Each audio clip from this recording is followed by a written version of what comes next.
Hi, now then, where do I stick these?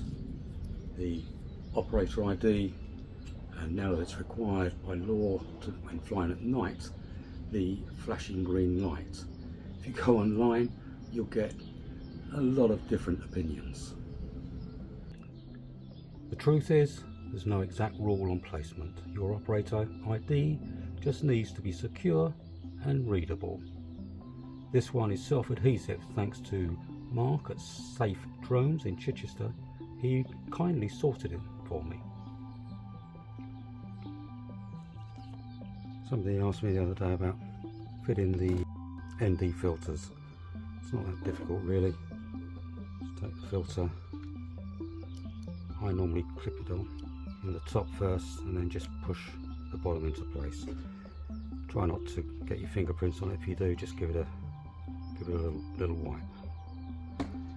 The other thing that I've been asked about is fitting the gimbal protector. Just move the arms, or 4 arms in, put the props roughly in place.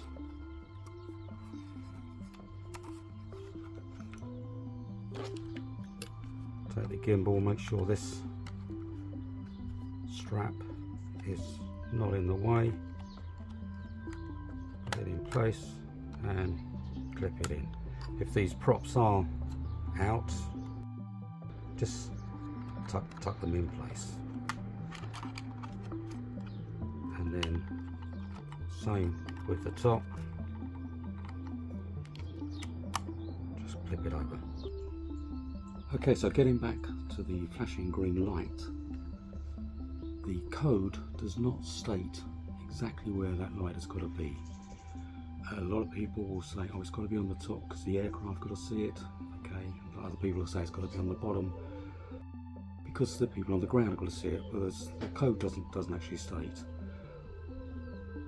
I put mine on the battery away from the camera.